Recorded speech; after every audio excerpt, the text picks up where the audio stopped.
Саламатсыздар ма балалар? Бүгінгі сабағыма қош келдіңіздер. Менімен бірге болыңыздар. Каналға алдымен тіркеліп қоямыз. Бүгінгі сабақ әдебиеттік оқу 4-ші сынып 84-ші сабақ күміс қанат ұшақтар. Бұнда анықта бірінші ұшақтың қандай түрлерін білесің. Ұшақтың тік ұшақ және ұшақ, яғни екеуінде суреті көрсетіліп тұр. Түсініп оқы, сынақшы ғарышкер.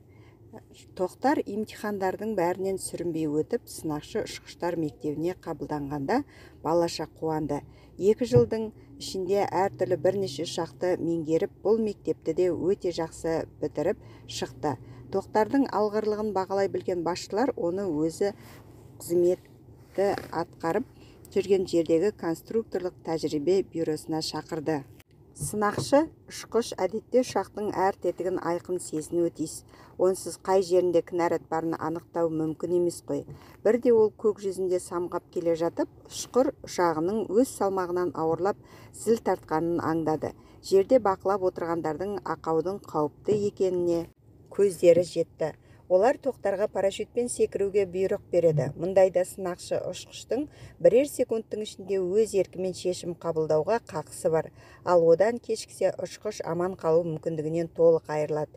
Өз қатарындағы ұшқыштар әуедегі сынақ кезінде сыр беріп алған 1-2 ұшақты жерге тастап үлгерген болатын.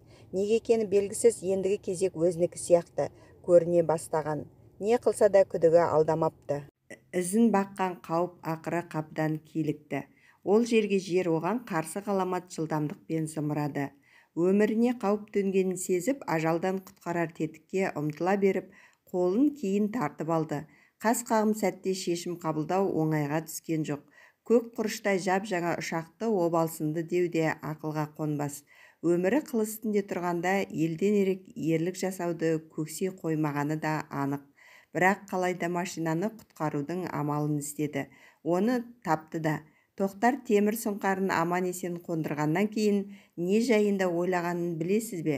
Туған жері тай құлындай бірге өскен достары есіне оралды. Әке орнын жоқтатпай құйттайынан бағып қаққан жездесі Нығмет пен әпкесі Бикенді сағынды. Тоқтар жанай, жарық дүниеде біздің де жер басып жүргенімізді ұмытып кеткенің бе? Деп Нығмет құшағын жая ұмтылып келе жатқандай. Жалғызым-ау, жарығым-ау, неғып хат жазбай қойдың, деп Бикен де бауырына басқандай. Осындай ерекшеліктері бар МиГ-29-ды жетілдіруге арналған кезең ғарышкердің өмірбаянынан ерекше орын алады. Тоқтар үшін бұл жылдар ғарышқа сапардың баспалдағы сияқты көрінеді. 7 қат аспан төрін сан рет шарлап ұшқан сынақшы сөйтіп ғарышқа да қадам басты. Өзімен бірге қазақ елінің мәртебесін аспанда да көтеріп, ғарышқа бірақ алып шықты. Тіпті оның түркі халықтар арасынан бірінші болып ғарышқа ұшуының өзі неге тұрады? Бұл әңгімеде қапта деген сөз кенеттен, күтпеген жерден, аяқ астынан деген мағынаны білдіреді. Мәртебесі деген сөз беделі, абыройы деген мағынаны білдіреді.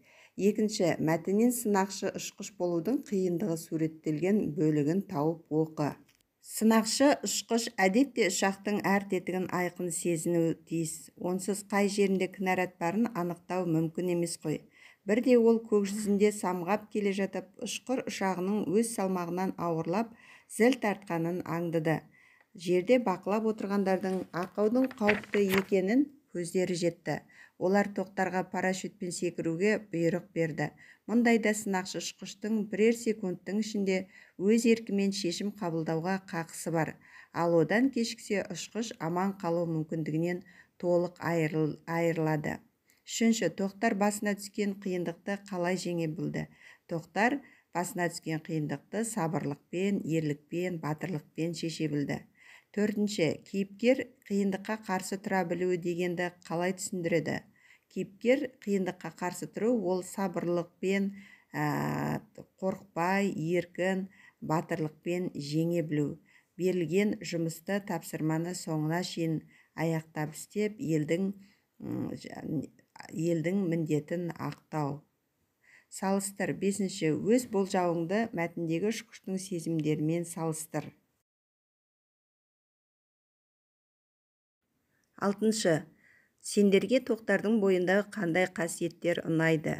яғни тоқтардың батылдығы, ерлігі, сабырлығы ұнады. Сипатта 7-ші соңғы абзацты оқып, тоқтардың ерен ерлігін сипаттап айт. Қас қағым сәтте шешім қабылдау оңайға түскен жоқ. Көк құрыштай жап-жаңа ұшақты обалсынды деуде ақылға қонбас. Өмірі қыл үстінде тұрғанда елден ерек ерлік жасауды көксей қоймағанда анық, бірақ қалайда машинаны құтқарудың амалын іздеді. Оны тапты да. 8-ші кестенің 1-ші бөліміндегі сөздердің мазмұны 2-ші бөліміндегі қай сөзге сәйкес келеді, яғни екі жақты сәйкестендіреміз. Олай болса, ақау кінәрат бұл кемшілік сынақ, тұңғыш бірінші алғашқы, лезде қас қағым сәт, көзді ашып жұмғанша деген сөздерге сәйкес келеді. Сызықша сол тұстарға өзі белгіленіп тұр. Қорытындыла. 9-шы қиындықты шешу үшін қандай қасиеттер қажет? Ол үшін сабырлық, батырлық және тәуелділік қажет. Тоқтар Әубәкіровтің өмір жолын сызба бойынша жалғастырып айт. Олар аэроклуб, өмір жолы, одан кейін курсант, одан кейін сынақшы, одан кейін ұшқыш, ғарышкер. Балалар, осымен сабағымыз аяқталды. Сау болыңыздар. Тіркелмегендеріңіз болса тіркеліп қойыңыздар. Келесі 5-ші класста кездескенше.